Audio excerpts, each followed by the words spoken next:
Alors, aujourd'hui, chez nos clients, lorsque les entreprises mettent en place toute la stratégie de data intégration, on se retrouve confronté à plusieurs problématiques.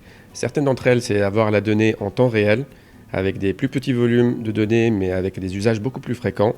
Et certaines d'autres situations où on a besoin de gros volumes de données, où on a besoin de soit les mettre à disposition avec des grands besoins, des grandes analyses, et on a besoin d'avoir les deux qui interagissent à la fois. Et à la fois avoir aussi ces deux éléments tout en tenant, on va dire, en compte le fait d'avoir un catalogue ou un dictionnaire de données qui nous permet de savoir qu'est-ce qui est mis à disposition ou pas. Alors aujourd'hui, dans les applications, dans les architectures data modernes, nous allons trouver, disons, deux typologies de familles. Nous allons trouver toutes les technologies qui vont contenir la donnée.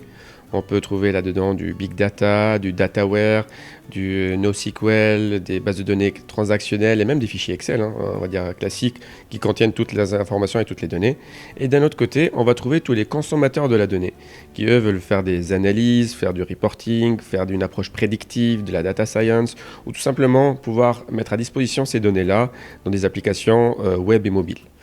Et donc aujourd'hui, lorsqu'on regarde ces architectures et ces besoins-là, on va trouver deux types de populations, si on peut dire ça comme ça. On va trouver d'un côté tous les consommateurs de la donnée, pour en tirer de la valeur dans cette approche, on va dire, très data-centrée. Et on va avoir toute une population qui va gérer la donnée, on va dire d'un point de vue plus technique, avec toutes les chaînes de sécurité, de stockage, de calcul et ainsi de suite. Au sein de ce type d'architecture, donc comme nous disions tout à l'heure, avoir des conteneurs de données ou des infrastructures pour gérer la donnée de façon technique et des utilisateurs consommateurs de la donnée, la data virtualisation vient s'immiscer entre les deux et faire une abstraction entre la partie IT de la gestion et la mise à disposition de la donnée et de l'autre côté la partie consommation de la donnée pour l'utilisateur final. Ainsi, on va trouver, par exemple, lorsqu'on parle de projet de data lake, on va trouver toute une problématique ou toute une, on va dire, fonctionnalité attendue d'ingérer la donnée de plusieurs systèmes, de les mettre à disposition stockées dans le data lake, les récupérer pour les retransformer, les standardiser, les restocker dans un data lake, les reprendre et potentiellement les mettre à disposition sous d'autres formats pour chacun des utilisateurs métiers. Ce type de process peut prendre beaucoup de temps. Potentiellement, la data virtualisation peut avoir un rôle à ce niveau-là, en couvrant ou en étant le point de fédération d'entrée unique pour l'utilisateur final. La data virtualisation va chercher et se ressourcer d'un point de vue information au niveau du data lake et va compléter cette information avec d'autres sources si l'ingestion n'a pas encore été faite.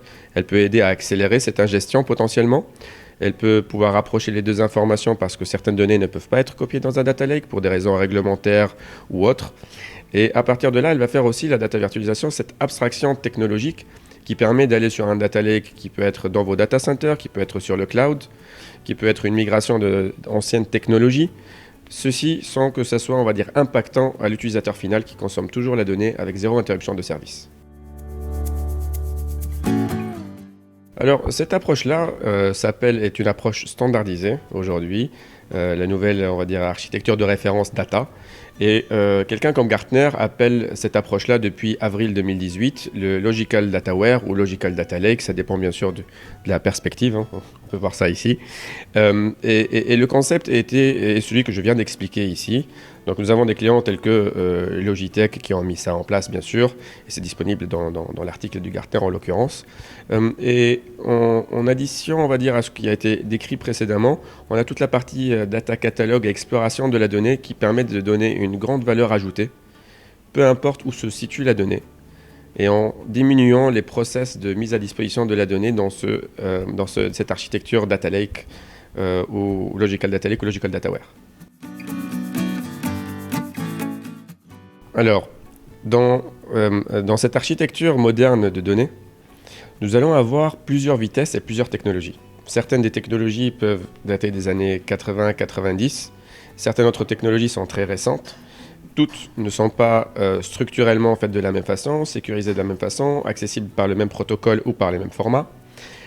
La data virtualisation et Denodo en particulier permet de donner un accès homogène et unifié, gouverné et sécurisé aussi, très important, peu importe la source de données.